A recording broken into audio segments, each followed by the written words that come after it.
Hermanos, buenas tardes, gracias por la oportunidad nuevamente de permitirnos estar aquí delante de ustedes y gracias por el Señor que nos permite servir de esta manera tan especial.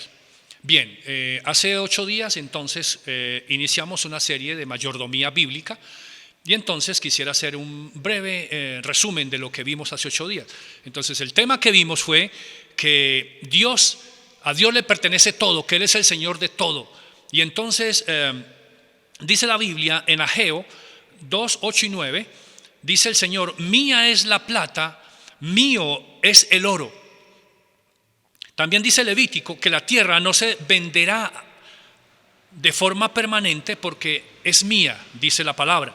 También dice en el Salmo 50, 10 al 12, dice: mío es todo ganado, mío es todo lo que se mueve en el campo. Y si yo tuviere hambre, te lo pediría a ti, porque todo es mío. Entonces, esto fue un breve resumen de lo que vimos hace 8 días. Entonces, continuamos hoy con mayordomía. Entonces, es muy interesante que en Colosenses 1, 15 al 20, estas palabras sobre el Señor Jesucristo dice: Él es la imagen del Dios invisible, el primogénito de toda creación. En Él fueron creadas todas las cosas, tanto en los cielos como en la tierra, visibles e invisibles, ya sean tronos, dominios, poderes, autoridades. Todo ha sido creado por medio de Él y para Él. Dice el versículo 17: Él es antes que todas las cosas, y en Él todas las cosas permanecen. Versículo 18 dice: Él es también la cabeza del cuerpo, que es la iglesia.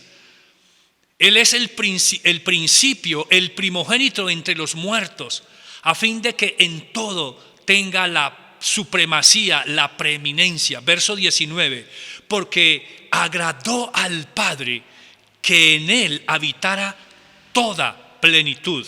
Versículo 20: y por medio de Él reconciliar todas las cosas, habiendo hecho la paz por medio de la sangre de su cruz, por medio de Él.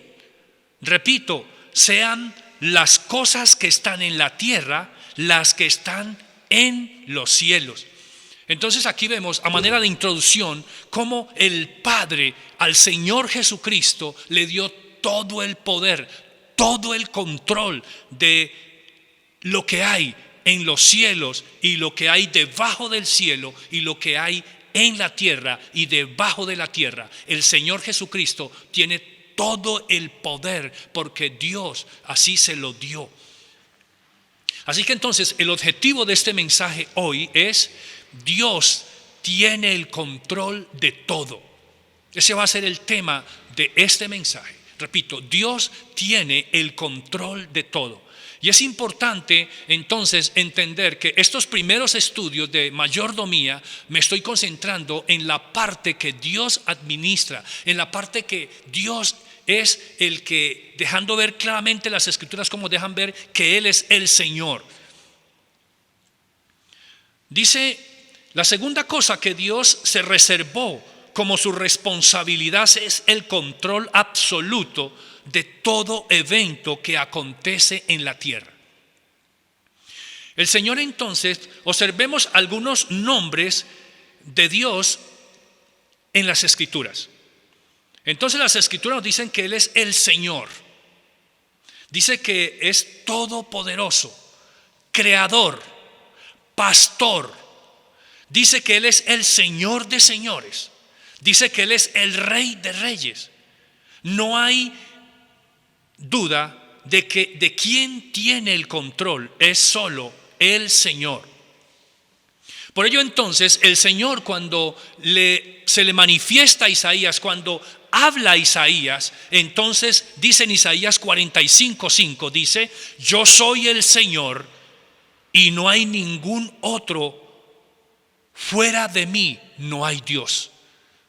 Versículo 6 dice: para que se sepa que desde el nacimiento del sol hasta donde se pone, no hay ninguno fuera de mí. Yo soy el Señor y no hay otro. Versículo 7 dice: ¿en qué forma el que forma la luz, las tinieblas, el que causa bienestar, el que crea calamidades? Yo soy el Señor, el que hace todo. Entonces vemos aquí el Señor, Él mismo, manifestándole a Isaías quién tenía el poder, el dominio de las cosas. Y por eso entonces le dice: yo soy, 3 veces en cada uno de los versículos diciendo: yo soy el Señor. Y entonces el salmista, al darse cuenta, al revelársele del poder, del control absoluto de Dios, el salmista expresa estas palabras en el Salmo 135, versículo 5, dice: porque yo sé que el Señor es grande y que nuestro Señor está sobre todos los dioses. Versículo 6 del Salmo: todo cuanto el Señor quiere lo hace, en los cielos, en la tierra, en los mares y en todos los abismos, porque Él es el Señor. Versículo 7: el que hace subir las nubes desde lo extremo de la tierra, Él hace los relámpagos para que la lluvia, y saca el viento de sus depósitos. Entonces aquí vemos el salmista reconociéndole la grandeza, el control, el poder del Señor. Y en Daniel 4:34, entonces Nabucodonosor dice estas palabras. Dice: yo Nabucodonosor alcé mis ojos al cielo y recobré mi razón. Y bendije al Altísimo y alabé y glorifiqué al que vive para siempre.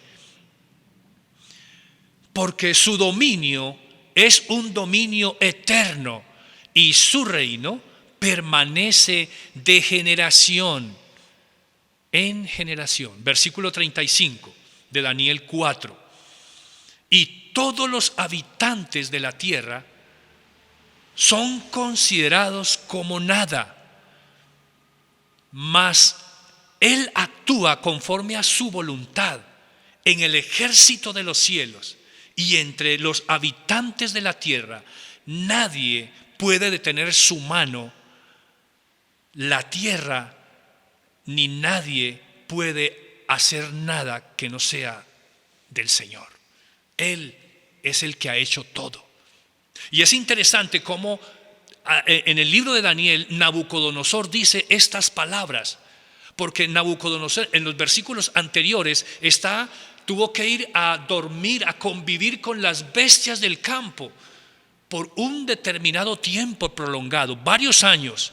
Y entonces dice que cuando él reconoció, cuando alzó los ojos, esto fue lo que le fue revelado, porque Nabucodonosor se creía el rey, el señor de todo. Él creía tener el control de las cosas, pero solo ello competía al Señor. Por ello es tan importante entonces que David, cuando va a reconstruir el templo, a construir el templo para Dios, entonces David le dice a la comunidad que hicieran un aporte, una ofrenda voluntaria. Y en el libro de Crónicas, primer libro de Crónicas 29:10, entonces esas son las palabras de David. Dice: y bendije al Señor en presencia de toda la asamblea. Y David dijo: bendito eres, oh Señor Dios de Israel, nuestro Padre, por los siglos de los siglos. Versículo 11: tuya es, oh Señor, la grandeza y el poder y la gloria y la victoria y la majestad en verdad. Todo lo que hay en los cielos y en la tierra es tuyo el dominio, oh Señor. Tú te exaltas como el soberano sobre todo. Versículo 12: de ti procede la riqueza y el honor. Tú eres el que reina sobre todo y en tu mano está el poder y la fortaleza, y en tu mano está el engrandecer y el fortalecer todo. Versículo 14. Pero ¿quién soy yo y quién es mi pueblo para que podamos ofrendar tan generosamente todo esto? Y el versículo sigue diciendo: porque de ti proceden todas las cosas, y lo recibido de tu mano te damos. Es muy interesante cómo David aquí está dando gracias, está reconociendo que todo lo que el pueblo trajo voluntariamente para la casa, para construir el templo, que después es el que construye Salomón, porque a David no le fue permitido ello, pero David dejó todo, la parte material, todo lo dejó listo para que su hijo construyera la casa para Dios. Y es interesante entonces cómo David reconoce que todo de ti procede, de lo recibido de tu mano te damos, porque es que Dios tiene el control de todas las cosas. Y termina el versículo 16 de primer libro de Crónicas 29, dice: oh Señor, Dios nuestro, toda esta abundancia que hemos preparado para edificar una casa para tu santo nombre, proceden de tu mano, todo es tuyo. Porque Dios es el que tenía y tiene el control, así lo reconocía David. Aquí una reflexión: Padre, ayúdame a recordar que siempre tienes el control y que soy precioso para ti. Dios tiene el control de todo. Imagínate, y en todo ese control, usted y yo somos preciosos para el Señor. Qué bendición entonces poder ser las personas amadas del Señor, favorecidas por el Señor, porque Él tiene el poder, el dominio de todo, y tú y yo estamos ahí siendo ministrados por el Señor. Un ejemplo de que Dios domina y tiene el control de las cosas. Entonces vamos a ver en la vida de Elías unas cosas particulares. Dice en primer libro de Reyes 17, versículos 1 y 2 y 3, dice: la palabra del Señor vino a Elías y le dijo: sal de este lugar y vete al oriente, escóndete allí cerca del arroyo de Kerit, frente al Jordán. Versículo 4: y saciarás tu sed en el arroyo, y ya he mandado a los cuervos que te lleven de comer. Versículo 5: y Elías obedeció la palabra del Señor. Verso 6: los cuervos llevaban por la mañana y por la tarde le llevaban pan y carne, y él bebía del arroyo. Como Dios tiene el control de todas las cosas, entonces Él a unas aves, a unos cuervos, dice la palabra, dice que Dios las utilizó para alimentar, para sostener, para proveerle a su siervo. Y entonces aquí Dios a estas aves les da la orden. Dice: los cuervos le llevaban por la mañana y por la tarde pan y carne a Elías. El versículo 7 entonces dice: pero después de algunos días el arroyo se secó. Y entonces Dios le da otra orden a Elías. Luego el Señor le dijo a Elías, versículo 9: vete a vivir a la aldea de Sarepta, que está cerca de la ciudad de Sidón. Y dice el versículo 9: yo he ordenado a una viuda de allí para que te alimente. Imagínate, Dios entonces a Elías lo sostiene a través de unas aves. Ahora le dice Elías: yo ya le di orden a una viuda. Y ojo que está hablando de Sidón. Son personas gentiles. Esta mujer no era judía. Y entonces cómo Dios usa a esta persona para que alimente a su siervo. Y lo interesante es lo que esta mujer tenía. Dice que en primer libro de Reyes 17, que ella 9, que ella solamente tenía un puñado de harina y un poco de aceite. Y entonces esta mujer comparte con el siervo de Dios, porque Dios ya le había dado la orden, lo que él necesitaba para al ser alimentado.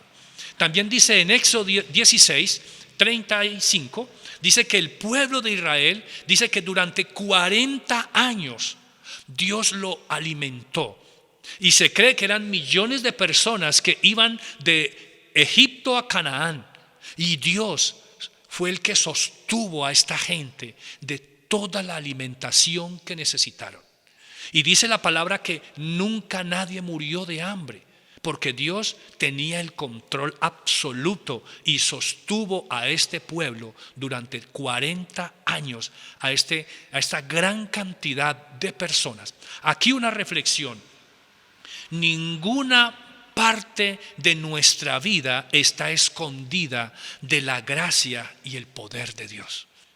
Ninguna parte de tu vida y la mía está fuera del alcance del poder de Dios, está incluida. Siempre la gracia y el poder de Dios están a favor nuestro. Otro pensamiento dice: nunca estamos fuera de la mirada y el cuidado amoroso de Dios. Dios siempre te está mirando, te está observando, está proveyendo para ti y para mí. Sigue diciendo: para los hijos de Dios es imposible darse cuenta de que el Padre Celestial, ¿sí?, que nuestro Padre dirige incluso las circunstancias que parecen devastadoras para que sean una bendición para aquellos que le aman. Dios tiene el control, y aún las cosas difíciles para nosotros las vemos como una calamidad, pero Dios tiene una bendición, tiene algo envuelto para ayudarnos a crecer, para ser mejores. Y por eso Romanos 8:28 dice: y sabemos que los que aman a Dios, todas las cosas cooperan para bien. Esto es, para aquellos que conforme a su llamado, conforme a su propósito, Él nos ha hecho parte de su pueblo. Por eso es importante, el versículo dice: todas las cosas, todo ayuda para nuestro bienestar, para nuestra formación. Y el versículo 32 de Romanos 8 dice: ¿cómo no nos dará también Él con Él todas las cosas? Si Dios se preocupó personalmente por nuestra salvación, por llamarnos, por hacernos parte de su pueblo, miembros de su familia, ¿cómo no dará todas las cosas con el Señor Jesucristo?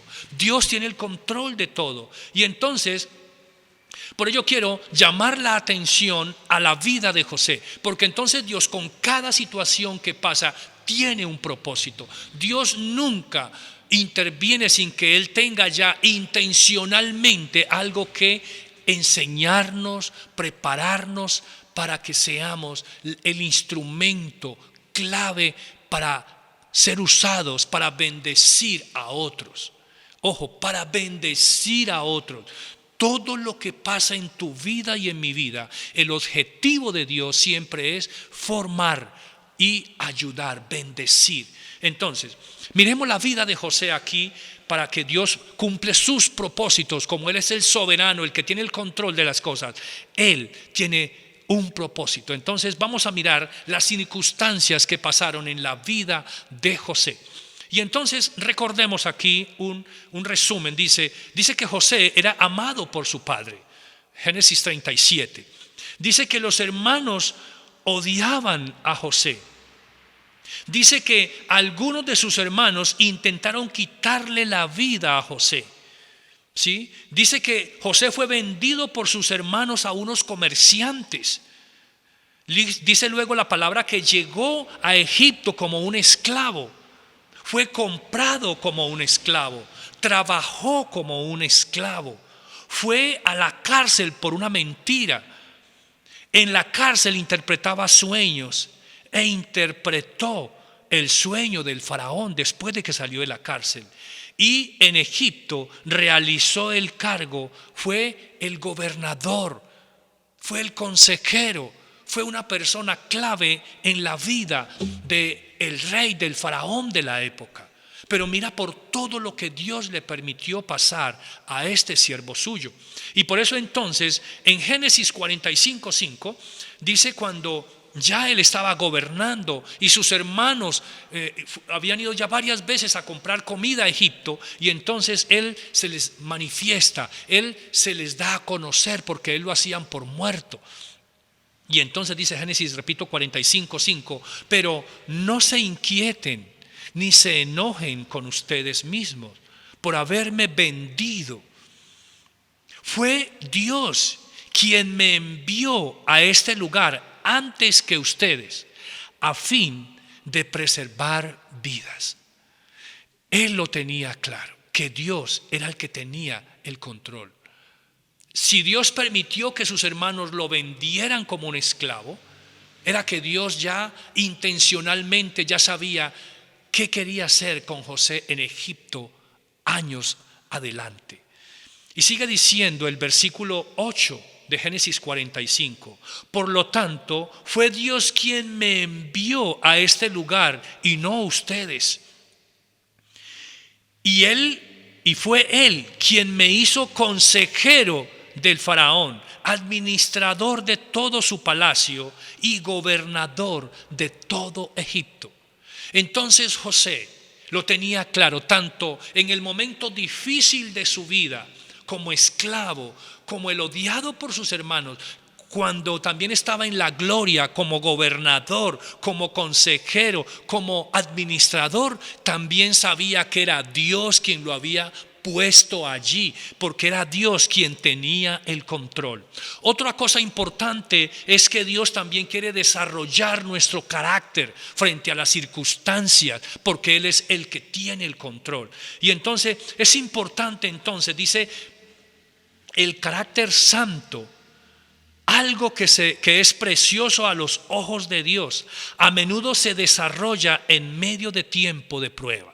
El carácter se desarrolla en tiempo de prueba. Y entonces Romanos 5:3-4 dice, y no solo esto, sino que también nos gloriamos en las tribulaciones, sabiendo que la tribulación produce paciencia, y la paciencia carácter probado, y el carácter probado produce esperanza. ¿Sí? Cada situación en nuestra vida es con un proyecto de Dios para formar el carácter santo de su Hijo en cada uno de nosotros. Y entonces miremos en el mismo José cómo su carácter fue formado.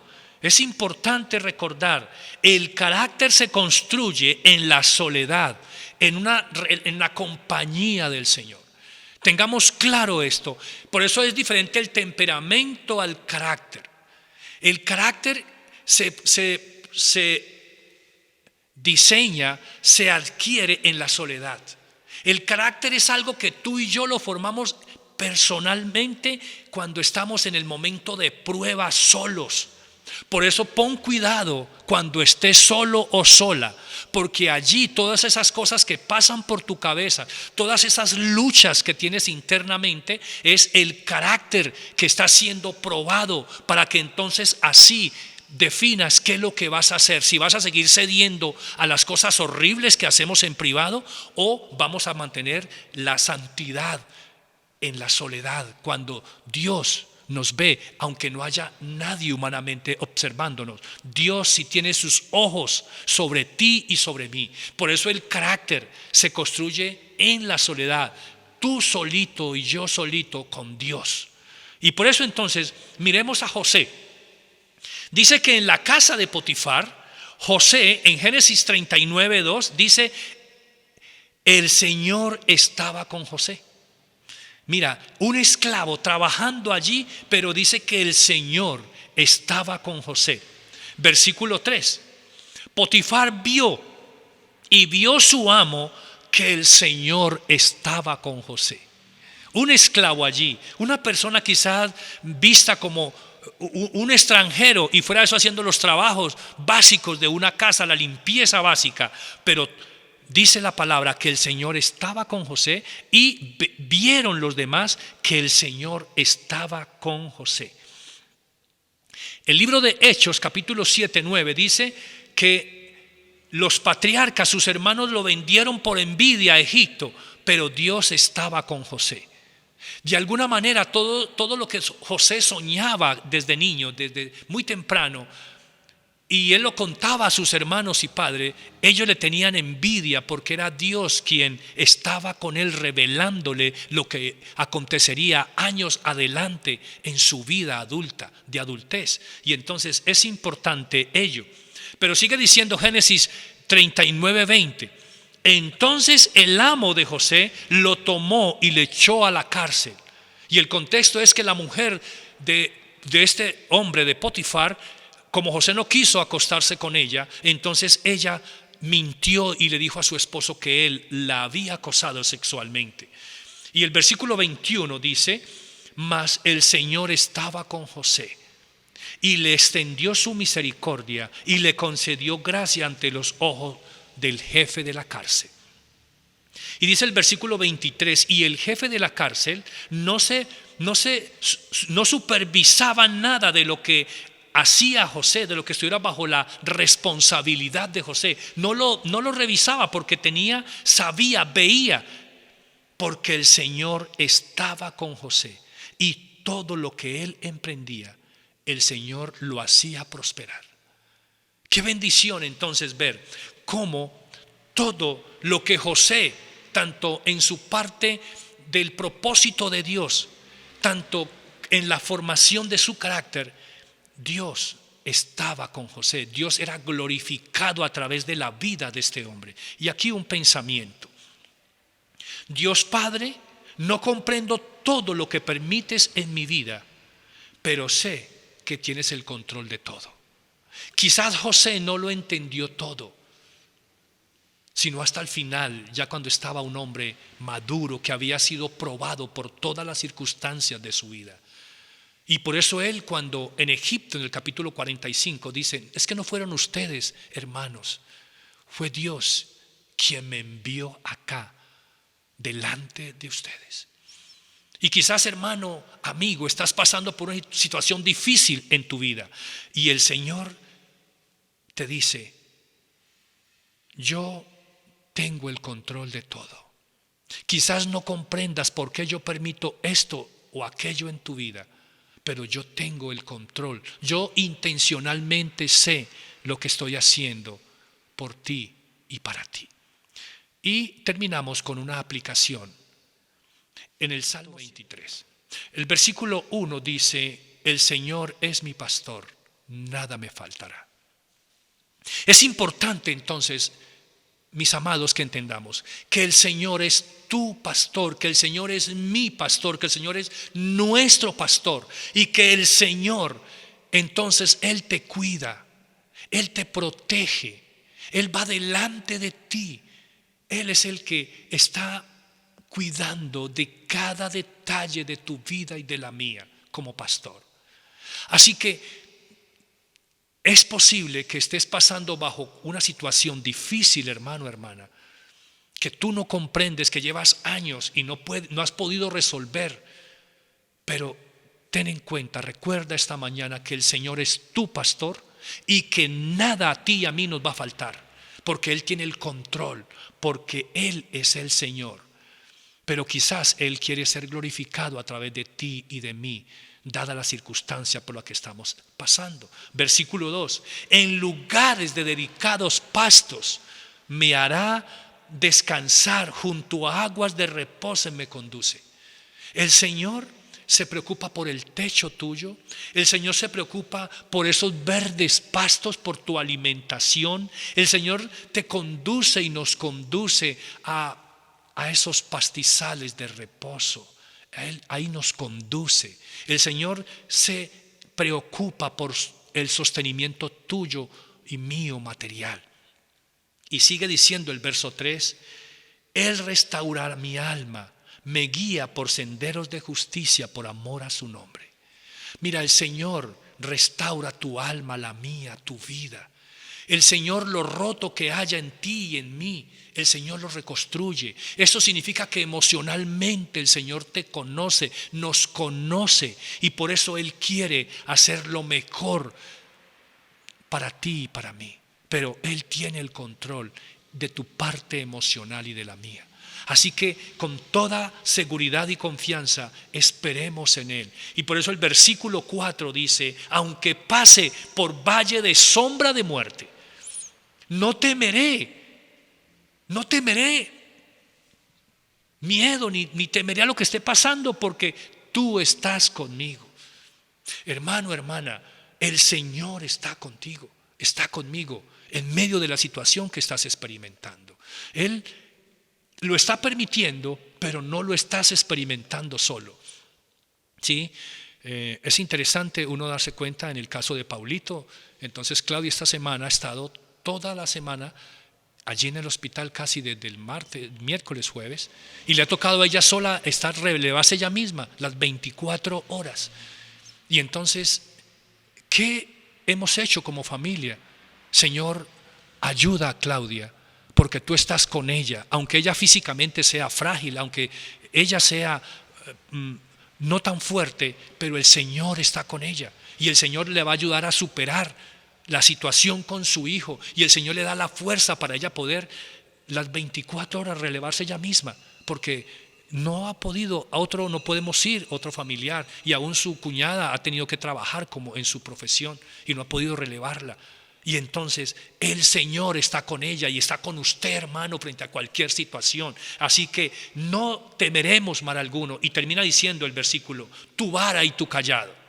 Entonces el Señor te defiende y me defiende de cualquier peligro, de cualquier adversidad, porque Él tiene el control de todo con su vara.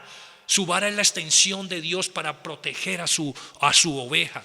Pero dice su cayado. El cayado ya es para el Señor formarte a ti y a mí como oveja. Así que, hermanos, Dios sabe y tiene el control de todas las cosas. Así que descansemos bajo la égida de el Señor es mi pastor, nada me faltará. Amigo, tú que estás viendo o escuchando este mensaje, también necesitas de esa gracia del pastor para tu vida. Así que si no eres una oveja de este pastor, de este Señor que es nuestro pastor, así que entonces acude a Él, aceptándolo como tu Señor, como el Salvador de tu vida, de tu alma, para que no te pierdas y así puedas entonces ser pastoreado por este buen pastor que sabe y conoce lo que tú necesitas. Que Dios nos ayude a cada uno a poder experimentar y practicar y estar seguros que el Señor tiene control de todo. No hay nada que acontezca que se le salga de las manos. Que Dios nos ayude, que Dios nos bendiga a poder vivir y experimentar esta palabra que solo Él nos puede ayudar a procesar. Bendiciones.